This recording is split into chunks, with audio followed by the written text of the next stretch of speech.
Hey everybody, got another video here for you. So the jack and plate arrived, comes with a set of screws, and it's time to mark it out and drill a hole for the jack. So the first thing you need to do is take it apart.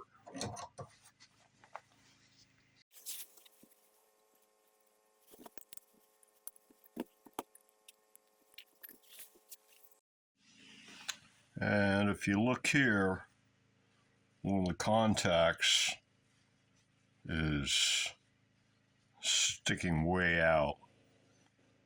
So you're going to want to bend that up straight so that you only need a hole about that big to fit the thing.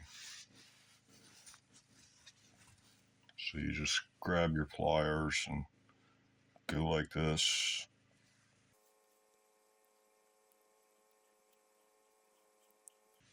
There you go. Now it's nice and straight, instead of sticking out that way. And that should be good. That might be bent over a little too much, but it'll be tight the first time you put a jack in. But it's best not to bend these things if you don't have to, because they wear out over time. You can actually bust them off. If you bend them too much, you'll weaken them and they will eventually break.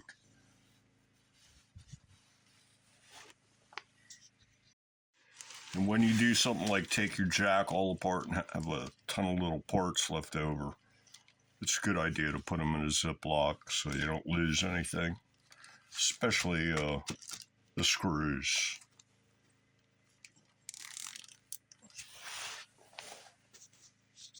So once you've taken the jack apart, you put your plate where you want it and mark it with a pencil.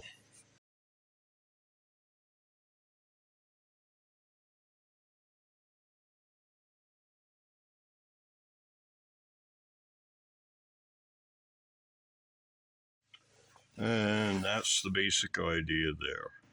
And then from there you can punch in the center and do your drilling.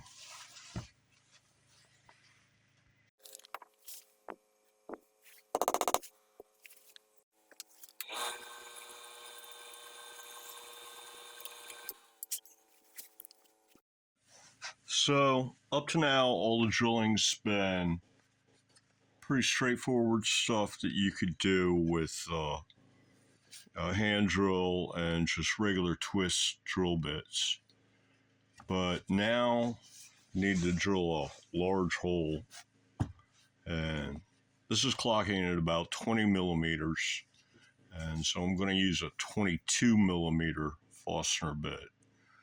And if you don't have one of these, I just looked it up, and they're $3.50 on Amazon to buy just one. So yeah, it's not going to break the bank.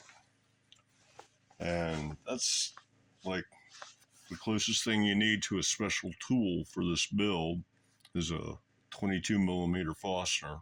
It's a 7/8 inch if you don't have one. So yeah, all the rest of the Forstner bits start at like $10, but the 7/8 is only like $3.50.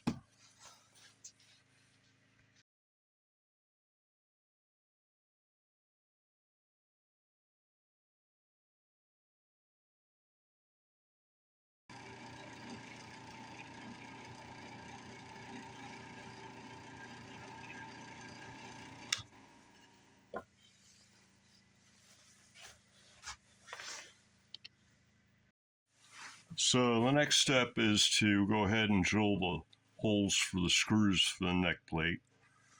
So you get an appropriate size drill bit and measure your screws and put a piece of tape on it, tell you how deep to drill, and then you drill it.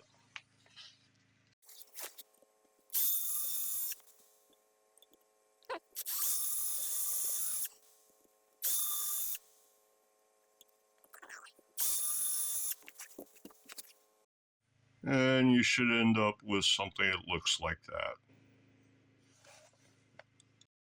And the truss rod cover arrived. So while I've got the drill set up, might as well drill those as well. So you take your truss rod cover and you set it up there and you align it left to right with the nut slots. It's the best way usually.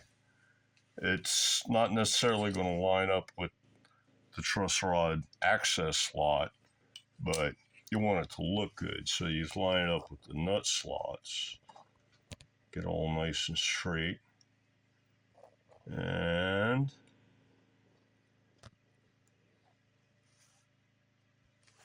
hold it in position and mark the holes.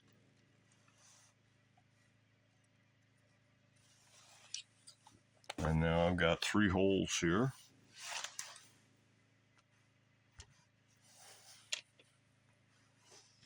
Yeah, see, 3 holes. And now I punch them and drill them. And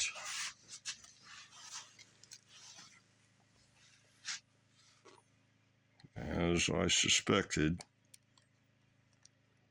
this is already set up for pretty much the correct depth.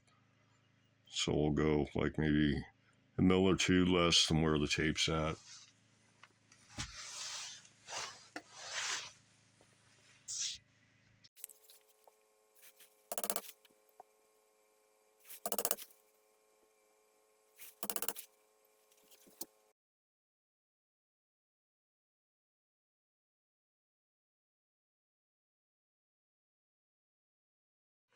And that pretty much does it for the drilling for now. The only thing left on the body to drill is the hole for the pickup wire. And then when we get to the assembly of the bars, there'll be a couple holes to drill. And that's it for drilling. The next step is probably going to be sanding.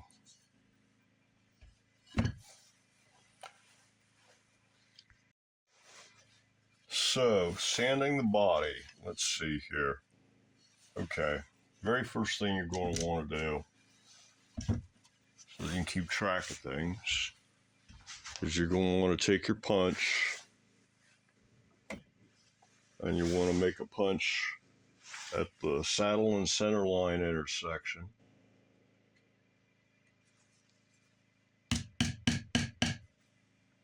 Just like that.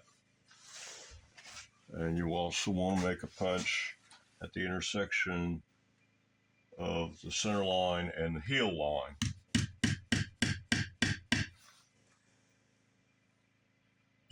And from that, even after you sand off all the pencil marks, you'll be able to reestablish your center line, your saddle line, and where the end of the heel goes. And from that, that's really all that you need, possibly. And yeah, so you've done that, and then you can go ahead and sand or start with an eraser and remove all the pencil marks you can, and then sand what you can't. Sand the front and the back to have an even appearance, and then sand around all the edges.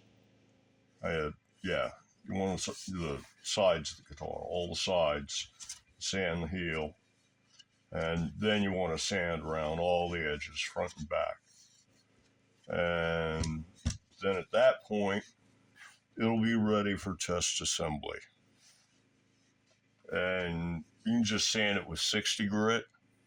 When you get to the paint shop part of the project, you'll be raising the grain with water and then knocking back the grain with 320.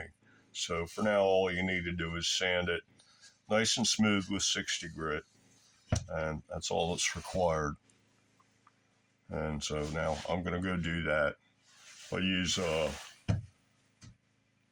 use quarter sheet sander for the front and back, And I might use the trim sander or detail sander for the sides and heel. And yeah, that's it. Yeah, and use the detail sander for the edges as well. I think it's not too aggressive for that. So there it is, all sanded.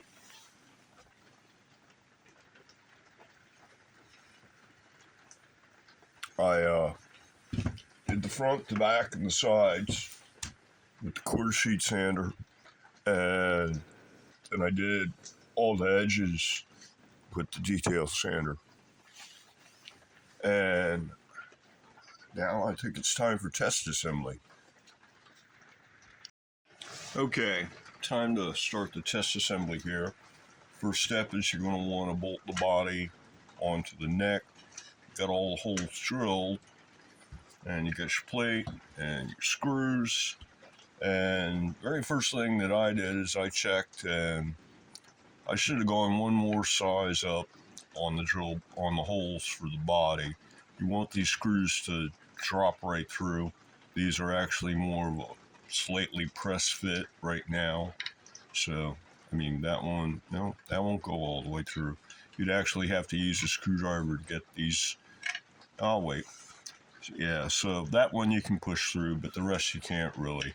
So it wouldn't hurt to go 1 millimeter larger and drill these out to a 6.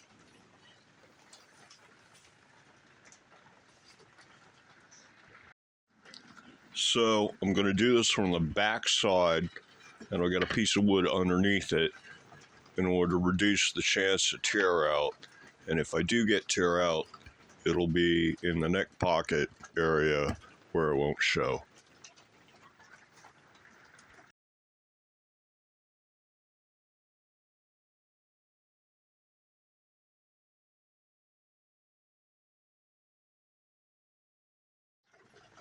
Okay, that came out pretty good. No tear out. So there's just a little bit of like ridge sticking up. So I'll knock that back with some 60 grit right quick. And that takes care of that. Now it should drop right through. Yeah, that's what you want. That's what you want right there. Yeah, so that was 6 millimeter bit. Originally they were 5 millimeter holes. So yeah. Okay, now we can bolt it together. Okay, time to put this neck on. So gather up all your stuff, and you want to put wax on the screws is the first step.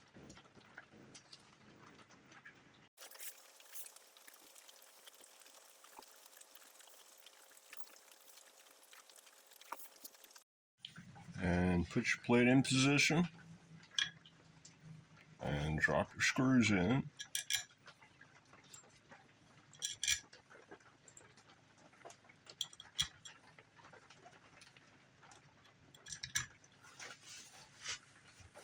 And get the screws in the, you'll be able to feel when they find the neck hole. And then just tighten them up. You can use a power screwdriver to put them in, but I would highly recommend finishing off by hand. You can, get it down close with the power screwdriver and then go by hand to finish out. Because it's easy to slip and mark up your hardware, put a scratch on it, or get it chewed up or something like that. So let me see if I can do this working around the camera.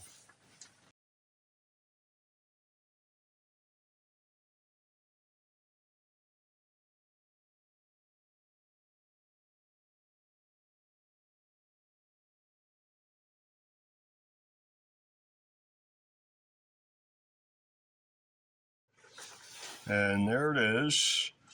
So you want to check it out, see how good your fit is, and make any adjustments as necessary if you need to, like, if you need to get it straighter in relation to the neck, you can always file out the holes a little bit or drill one out even bigger if you need more wiggle room.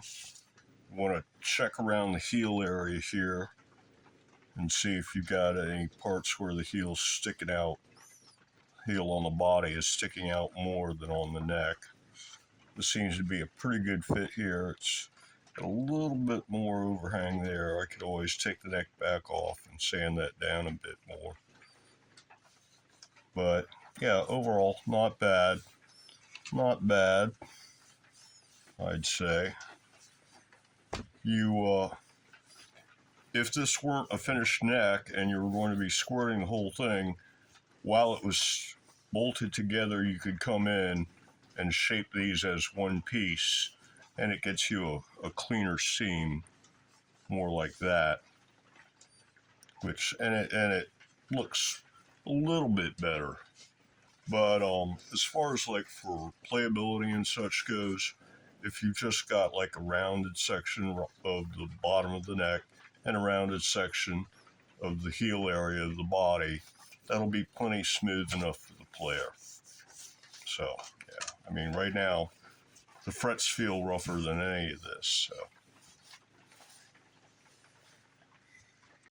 So go ahead and play around with your neck as necessary until you're happy with the fit and such with the between the neck and the body. And then I have to think what's next. So it looks like the next step's going to be to install the bridge, which is going to go right about there. And as you can see, the bridge is a good deal lower than the neck is, but I already did the triangle thing. Yeah, here, let me show you the triangle thing. Okay, I don't know what you would call this. I'll call it the triangle thing. So this here, this actually has some backbone to it, but let's say this thing was flat. And so this here, the bottom edge of the straight edge, that's the fret plane.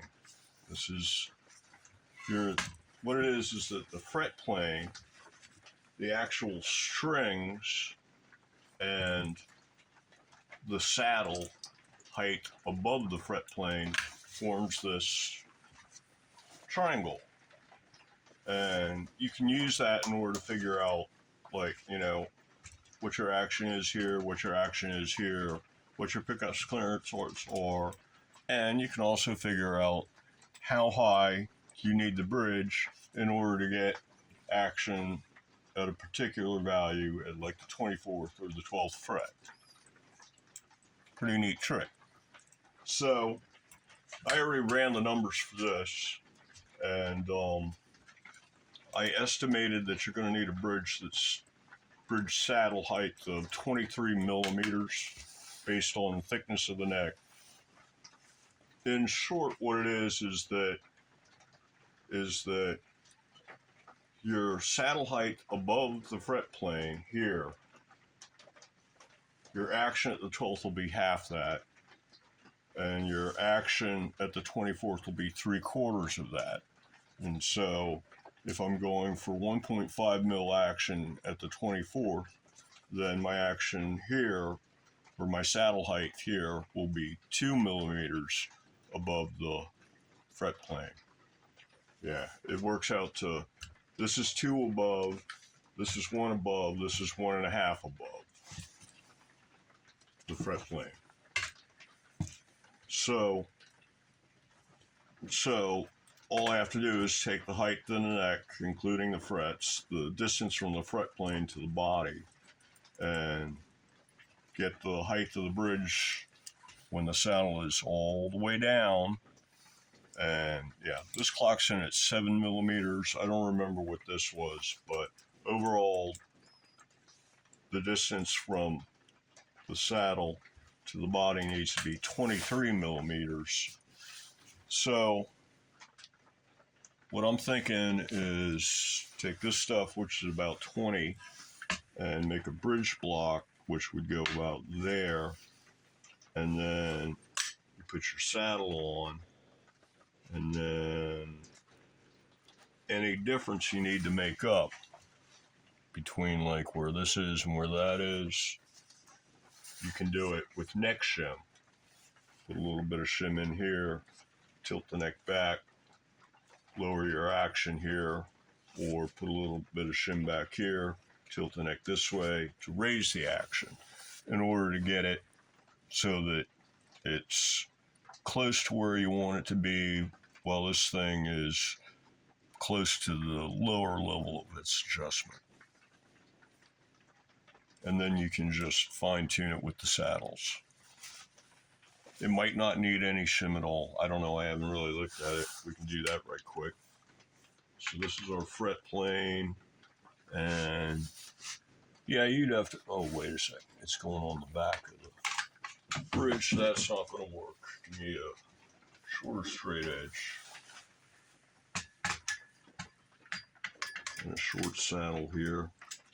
And yeah, I might not need any because that saddle's pretty much all the way down. And you want, get the feeler gauge here. There it is. Come here, feeler gauge. You want something roughly like that. So yeah, that's almost at the top of the saddle adjustment. So yeah, you probably want to put like maybe 1/2 mil shim in there, perhaps. And that would make it, that would raise the action slightly, which means that instead of having the saddle like cranked all the way up, you could have it like in the middle of its adjustment range, which is much better. So the next step is going to be to cut out a bridge block for this thing. And hopefully you've got this piece of cutoff left over from cutting out the body. Right there.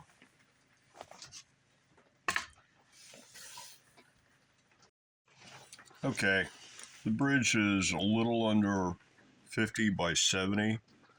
So I'm going to make the bridge block 50 by 70. And I've already got the table saw set up. I'm going to be taking it out of this piece of the cutoff, cut 50 millimeters off the bottom, and then cut it to length.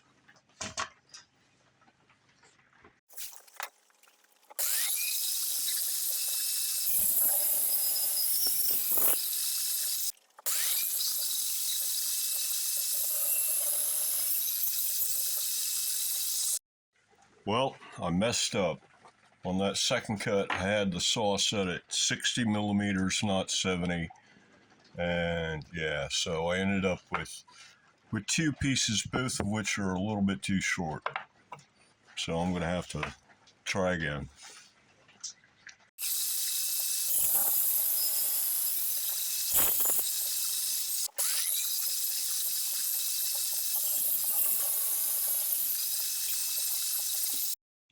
Okay, it took me a couple tries, but now I have a bridge block, and the bridge will go on like that. And so the next step is a little quality time with the trim sander and sand it all down. I've got a pencil mark on this face, and just run the sander over. Excuse me. Just run the sander over it quick on this side just to clean it up, brighten the wood. Gets any surface dirt off quite easily. And sand all the sides smooth, and then do all the edges, top and bottom. And I'm going to use the detail sander for that. So you got your bridge block all sanded and ready to go, and you got your bridge, and you've got your little punch mark where your saddle line is. And now it's time to get all these saddles adjusted and first guess at intonation and stuff. So the first thing you want to do is adjust all the screws in the saddles so that the saddles are in the middle of their adjustment range. And the idea is you'll put them not as high as possible, not as low as possible, but halfway between. You'll get your neck on, get a string or a straight edge going. You'll check your height, use shim in order to get it close to where you want it to be, and then you're still right in the middle of your adjustment range in order to fine-tune your action. So, yeah, start by setting them all to the middle of their adjustment range. So there it is. The saddles have all been adjusted up to pretty much in the middle. And they're all level, flat against parallel. The bottoms of the saddles are parallel with the base plate.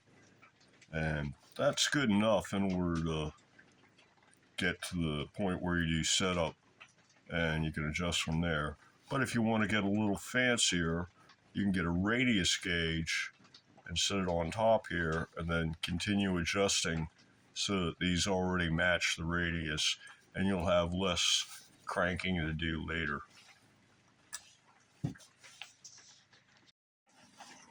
So here they are, adjusted to the radius. Let's see if I can get this in the light.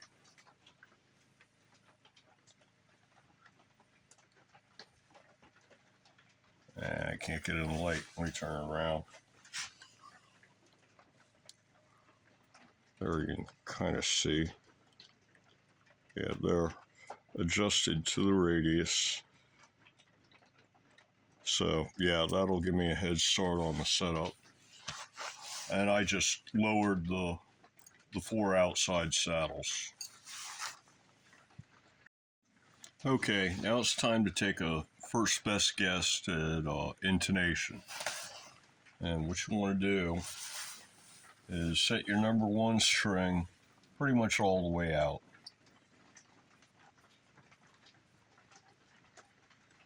So something about like that. And then maybe bring it back in a millimeter. So let's say there. And then what you want to do is you want to go step, step, step, all 3 going down a little bit. Let me just go ahead and do it here.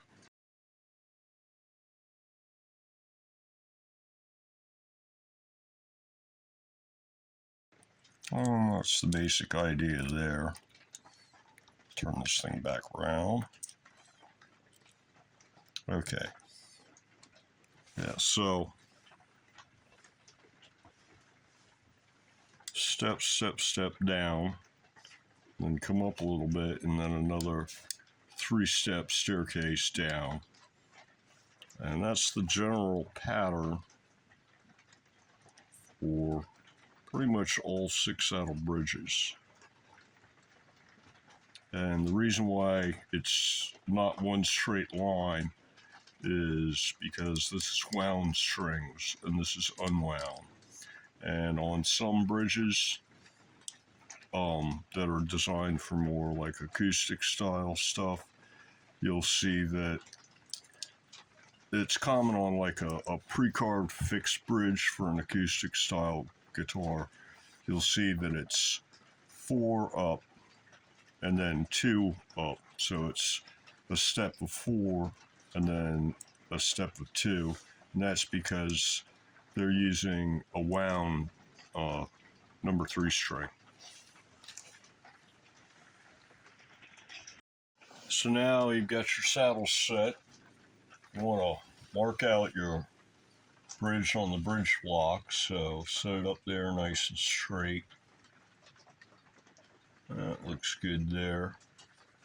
And mark where the holes are. That way you can get it back in position when you take it off like that. So then you want to mark where it's going to go on the body. And the way you position it this way is you take your little mark for your saddle line coming across this way, and your center line goes this way, and you want to place this saddle, the number 1 saddle, right there at the saddle line. So this would go right about, get over here. All right, so my saddle line's like here. So my saddle's going to be there.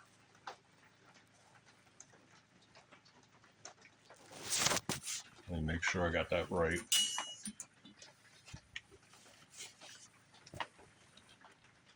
This is my saddle line. There.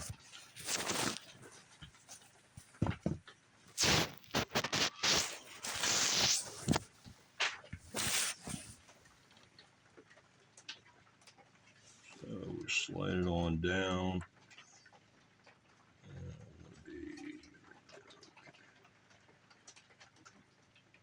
Right about there. That's the center. That's centered. Yeah, that looks good there.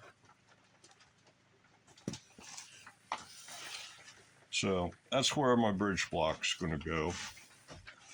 And we sneak here over on the other side.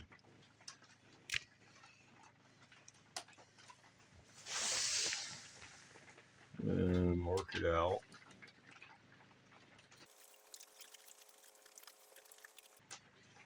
Okay. Now,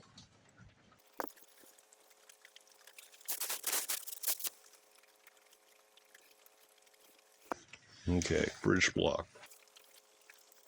Okay, so know where the bridge block's going. Know where the bridge is going on the block.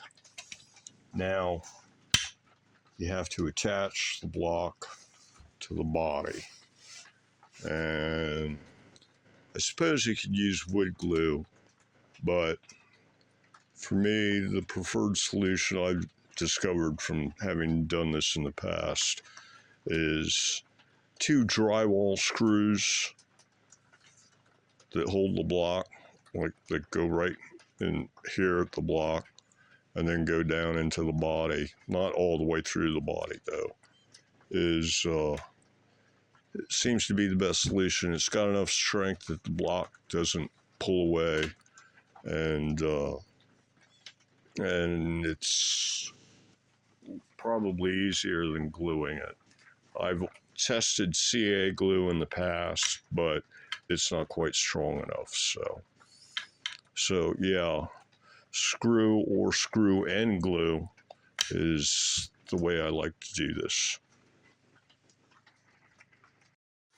And for that, you're going to need a couple of drywall screws. And basic idea is you take the measurements and you mark out 2 holes here and 2 holes here, and you drill all the way through this, and then you drill however much you should through this part, and then you take your screws, and I only have 2-inch screws to work with, so I'll probably end up having to use the bolt cutters in order to cut something to length, and then you screw them down in, and then you screw this on that, and then get your straight edge and set it on here and see where you're at for the action, and shim the neck accordingly, and then dial it in with the saddle adjustment. So this stuff is 20 millimeters thick. I'm thinking 20 millimeters go all the way through the block, and then maybe another 10 millimeters into the body should be sufficient, especially if I use CA glue as well as screws. So I'm going to need a couple of 30 millimeter long drywall screws, and I can just take some 50s and cut them down to size with the bolt cutters. And I'm going to want to drill all the way through this thing and 10 millimeters down into this thing. And for spacing, let's see, this is what, 70. So let's use maybe a spacing of 40 between the screws might be good. Or maybe 30. Maybe 30. 30 should do. So 30 and put them like halfway between these screw holes up here and down here. So the 30 right in there. This ruler is 25 wide, so it'd be one like there and one like there. So yeah, this goes that way, and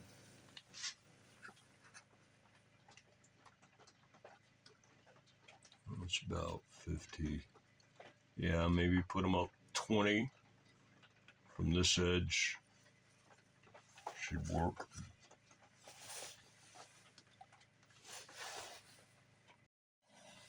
Okay, I went ahead and marked out where I'm going to put the drywall screws. Their spacing is 30 millimeters. It's centered, and it's 20 millimeters from the top of the bridge, front edge. Yeah, so we'll go on like that. And then in order to help guarantee that everything lines up nice and straight, what I'm going to do is I'm going to put this in position and hold it there, and then drill a pilot hole all the way through this and down into the body, so that when I pull it away, I'll already have marks for where the holes go that perfectly match these holes.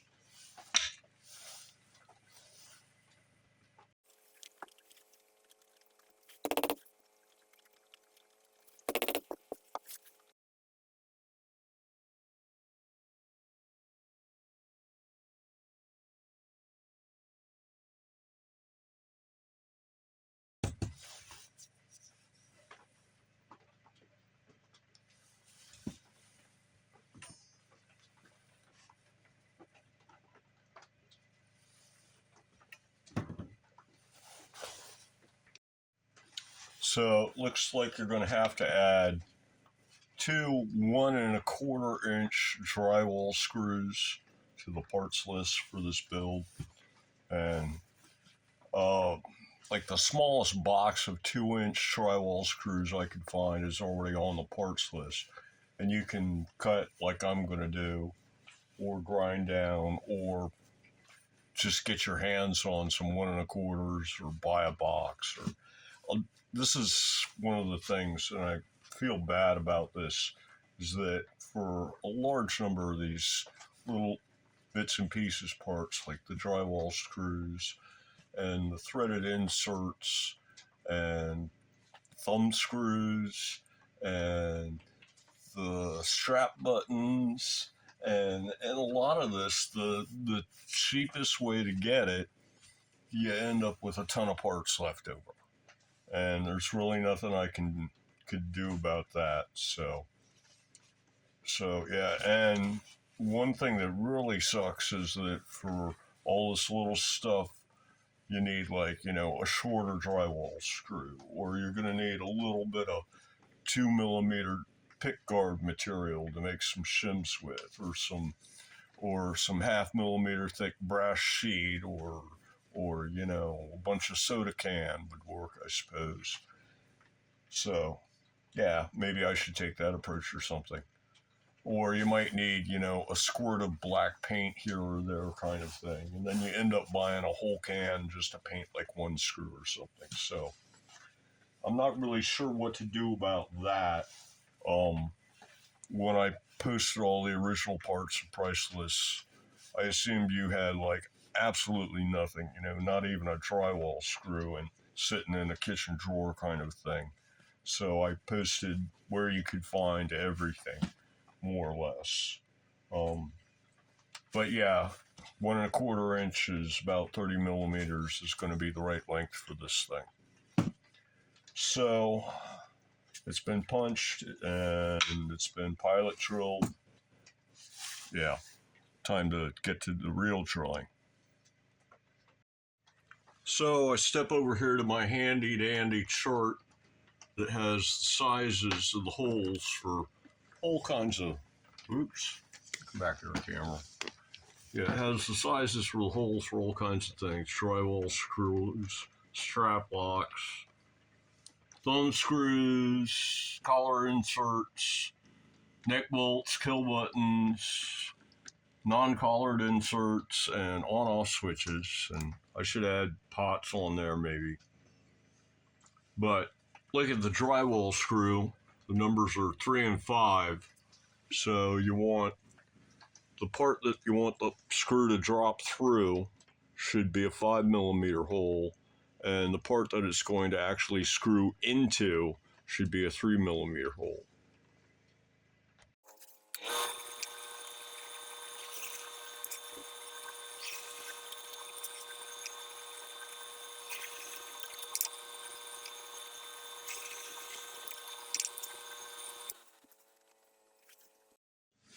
And once again, little ridges around the edges you want to sand down with a bit of 60 grit.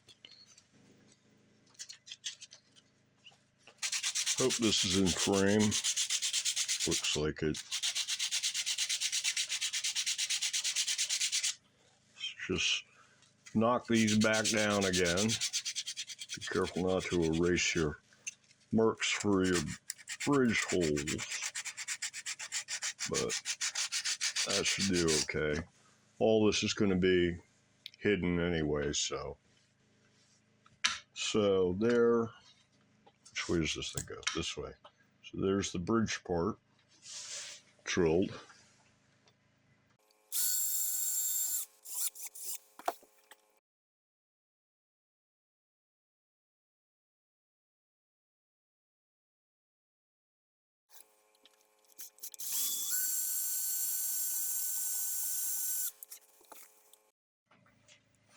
I was just checking out the height and the action here, and I think I lucked out. 4 of the 6 saddles look to be already at the correct height, so it doesn't look like any neck shim or bridge shim is going to be required. Just the block, and that's it. And then that'll put the bridge at a height that's within saddle adjustment range for where it needs to be. So I need to chamfer these holes so the drywall screws will sit flush and can mount the bridge plate flat on the block. And then I need to cut a couple screws to length.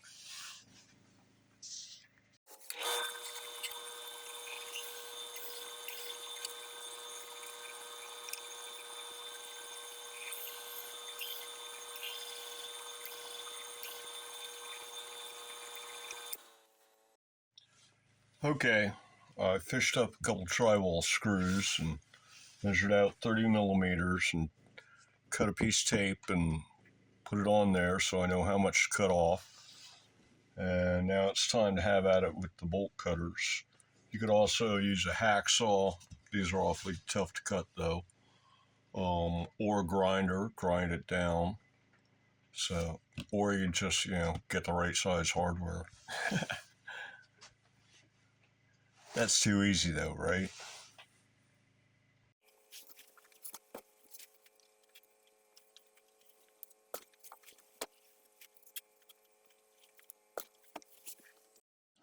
So the next thing you want to do is pre-tap these holes. Get a screw you haven't cut the end off of and just screw it in there 10mm.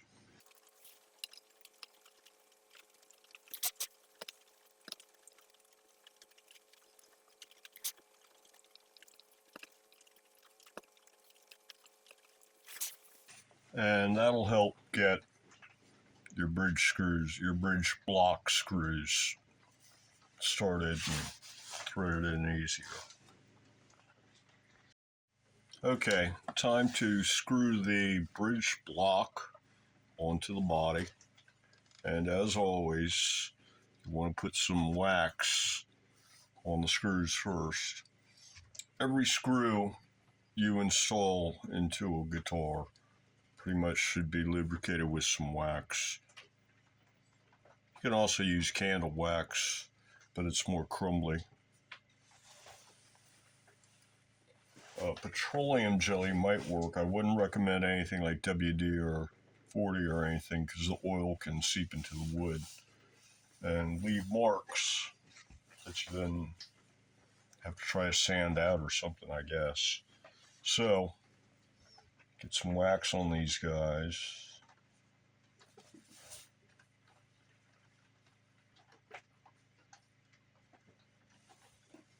And I didn't have to use the grinder to put a point on these because of the fact that the holes are pre-tapped, so you should more or less just go in. We'll find out. Get it lined up.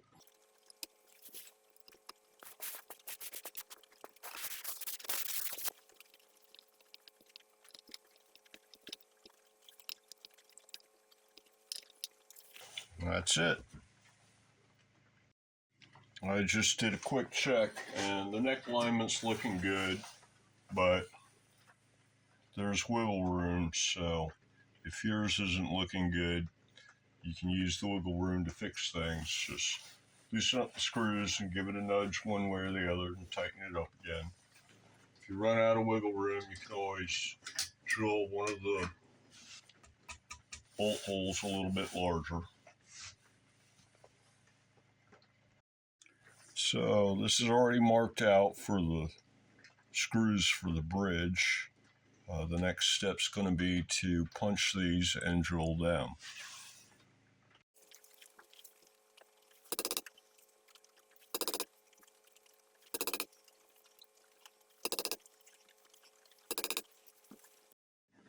Okay, checking out these bridge screws here. They're not really big. They're basically a pickguard screw, 3mm.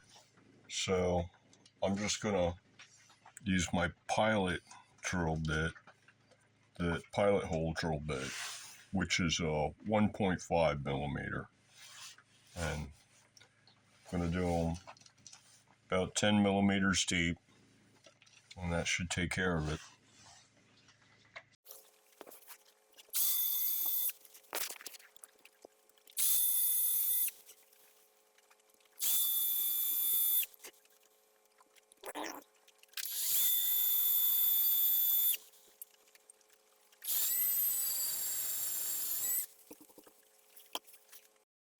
And once again, that left a little fuzz, so grab your 60 grit and go over it right quick.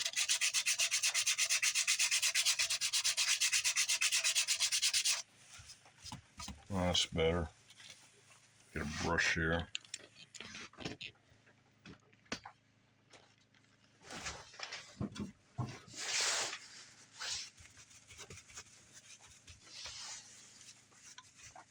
There we go. Okay. Time to get the wax and the rest of the screws for the bridge and put the bridge on.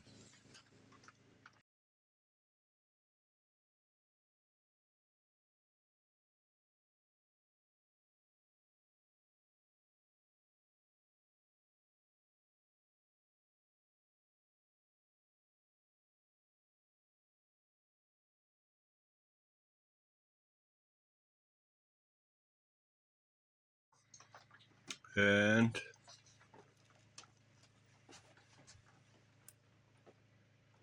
there's the mark for the saddle line, and there's the number 1 saddle. So pretty damn close. Definitely within adjustment range. Okay, just checking over what's left. There's the pickup and the jack and truss rod cover and strap buttons. And I just ordered up a basic black strap for less than $6. And that's on the way. And the guitar itself, it's done acoustically.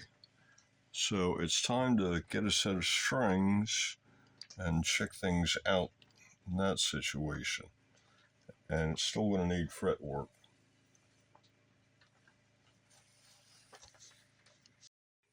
Yeah, thinking ahead, maybe slap some strings on it, see how everything looks, and then take the neck off. The neck is already finished, and then the body can go into the paint shop and start watching lacquer dry. And while you're watching lacquer dry, you can do the fretwork on the neck. Okay, I'm going to be putting Ernie Ball 8s on this thing, but you can put on whatever you want pretty much. Let me think, any reason why you can't? No reason why you can't.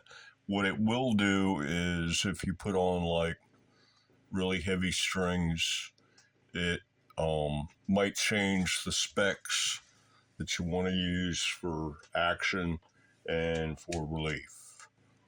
The basic rule of thumb is the bigger the string, the more room it needs to flop around. And action at the top end is a matter of personal preference, really. I try to set my stuff kind of low. You can go for whatever number you want. The general rule of thumb is whatever you want at the 24th is going to be, let's see, at the 12th it's going to be a half of the saddle height above the fret plane, and at the 24th it's going to be 3/4 of the height above the fret plane for the saddles. So if you got your saddles at 2, this will be at 1.5, this will be at 1, and that's at 0 down at the nut. So yeah, you can use whatever size strings you want, and you can set it for whatever action at the 24th that you want. And I would recommend setting the neck flat, and then if you're getting buzz, then try putting in a little bit of relief, and that might mean that you do not have to raise the action. And that's only if you're using, 13s or something. I don't know. But yeah, that's the basic idea. So let me get a number 6 on this, and just that will give me a good picture of what the general action is looking like, what the neck alignment left to right is looking like, and also what the neck break angle is looking like. So yeah, let me do that. Okay, so putting the strings on here, number 6, I've already put it in the bridge, bring it down here, pull it back a couple inches, bend it up, or over, or whatever, so it doesn't pull out real easy.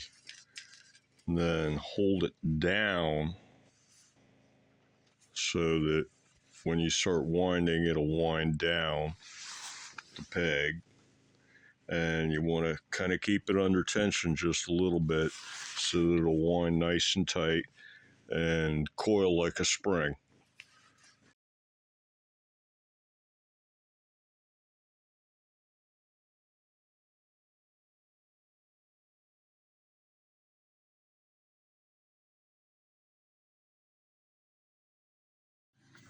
Okay, it's up to tension and it's ringing out. I don't know if it's in tune, it doesn't matter. It's tight enough in order to see what's going on. So starting up at this end, it looks like, yeah, the nut is nicely cut. And we've got just a little bit of clearance here. You can there's some space between the fret and the string when you fret it on the second and then press down on the first. And down at this end, the action's looking a little high, but this bridge is already in the middle, so it's got room to go down. And the alignment left to right, it looks like the neck needs to go a little bit in that direction. So I'll have to give it a little wiggle and bump thing, loosen up the screws. But yeah, other than that, everything is looking pretty good. So yeah, I think we'll be able to get away with no neck shims. So yeah, the next thing is going to be to adjust this neck alignment left to right. It needs to have the headstock bump to the left, which would be towards the camera at the moment. And that should pull this bass string over a couple millimeters. Actually, this is going to be taken apart and put in the paint shop, so it's not vital. This is mostly just to make sure that you've got enough wiggle room that when you put it back together, you might need a little reaming because of lacquer buildup. But other than that, you've already got necessary wiggle room to get things straight. So yeah, test assemble.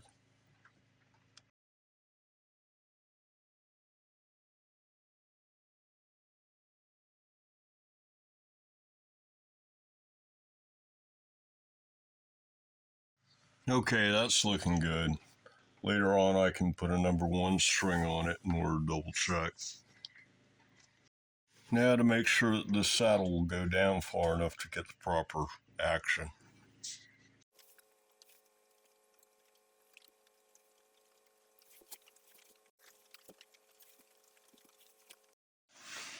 Yeah, the action's already too low, and I only backed it off 2 turns, so it's definitely within range. So since it's going to get taken apart for paint shop, there's no real need to throw the number 1 on there.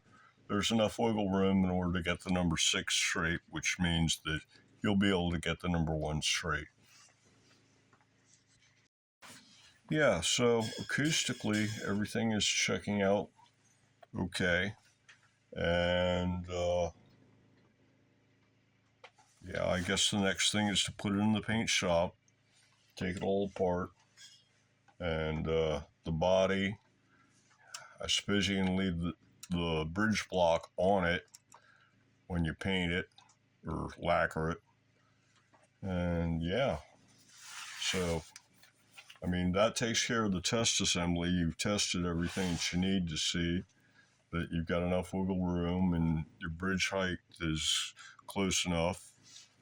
And yeah, so yeah, the next step is to take it apart, and you can either paint these as one piece or take the bridge block off the body and paint them and put them back together again. I suppose it doesn't really matter. So yeah, that's next. And this might be a good place to stop this episode. I got a fair amount of footage, so maybe we'll stop it there. So, see you in the next one. Well, I think that's going to do it for this video. So, until the next one, everybody, have a good one.